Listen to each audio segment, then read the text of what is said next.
নমস্কার, আমি সিন্টু সেনাপতি 205 পাঁশকুড়া পশ্চিম বিধানসভার ভারতীয় জনতা পার্টির প্রার্থী, পদ্মফুল চিহ্নের প্রতীকের প্রার্থী। আজ 2026-এর বিধানসভা ইলেকশনের ফার্স্ট ফেজের প্রচার আজকে শেষ দিন, অন্তিম লগ্নে, অন্তিম টাইমে, অন্তিম সময়।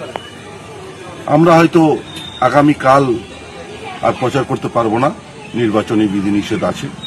তাই সমস্ত পাঁশকুড়াবাসীর কাছে আবেদন, আপনারা উন্নয়নের লক্ষ্যে, মায়েদের অন্নপূর্ণা ভাণ্ডার 3,000 টাকা করার লক্ষ্যে, পশ্চিমবঙ্গবাসীর জন্য 3.5 লক্ষ টাকার প্রধানমন্ত্রী আবাস যোজনার লক্ষ্যে, বেকার শিক্ষিত যুবকদের চাকরির লক্ষ্যে, আয়ুষ্মান যোজনার মাধ্যমে প্রত্যেক পশ্চিমবঙ্গবাসীকে 5 লক্ষ টাকা বিমার পক্ষে, এছাড়াও মায়েদের সুরক্ষার পক্ষে আপনারা ভোট দেবেন।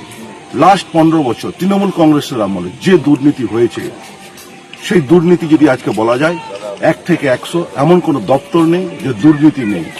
সেই দুর্নীতিযুক্ত সরকারকে আমরা থেকে পরিত্রাণ চাই এবং পশ্চিমবঙ্গ মানুষও পরিত্রাণ চাই। তাই সমস্ত পাঁশকুড়াবাসীকে আমার তরফ থেকে এবং ভারতীয় জনতা পার্টির পক্ষ থেকে আবারও জানাই, 23শে এপ্রিল সকাল সকাল পদ্মফুল চিহ্নে ভোট দিয়ে জয়যুক্ত করবেন। এবং তার সঙ্গে সঙ্গে আপনাদের কাছে আমাদের অনুরোধ এবং পার্টির তরফ থেকে অনুরোধ, পাঁশকুড়া সমস্ত মানুষ যারা এখানে আছেন, যারা পাঁশকুড়াবাসী আছেন, সবাই আপনারা জানেন যে পাঁশকুড়া কৃষি প্রধান এরিয়া।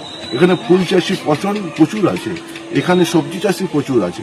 আমরা ফুল চাষিদের জন্য ভারতীয় জনতা পার্টি 4 তারিখে সরকার আসার পরে আমরা উন্নত মানের একটি কোল্ড স্টোরেজ করব এবং আমরা পাঁশকুড়াবাসীর জন্য পাঁশকুড়া স্টেশনে যে রেলওয়ের ওভারব্রিজের যে প্রবলেমটা আছে, সেই প্রবলেমটা মিটে গিয়ে 4 তারিখে আমরা রেলওয়ে ওভারব্রিজের কাজ করার জন্য আমরা পরিকল্পনা করব।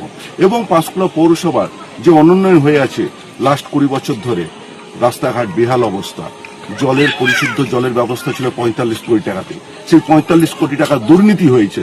সেই দুর্নীতি করেছে পাঁশকুড়া পৌরসভা।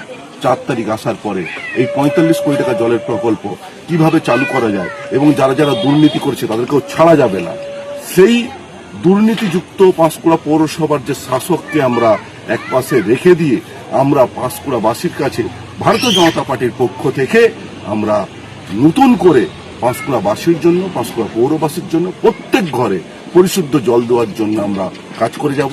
এবং তার সঙ্গে সঙ্গে যত রাস্তাঘাট আছে আমরা আগামী 5 বছর মানুষের সেবার জন্য সমস্ত রাস্তাঘাট পাকা করব, এই প্রতিশ্রুতি দিয়ে রাখলাম এবং আপনাদের কাছে আবেদন জানালাম যে আপনারা 23শে এপ্রিল সকাল সকাল পদ্মফুল চিহ্নে ভোট দেবেন।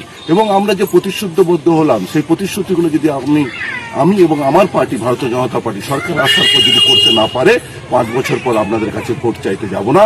তাই আপনাদের কাছে করজোড়ে অনুরোধ করছি, আপনারা বারবার বলছি 23শে এপ্রিল পদ্মফুল চিহ্নে 3 নম্বর বোতাম টিপে দিয়ে পদ্মফুল প্রতীকে ভোট দিয়ে জয়যুক্ত করবেন। নমস্কার। হয় আউট ভরসাইন, বিজেপিকে ভোট দিন।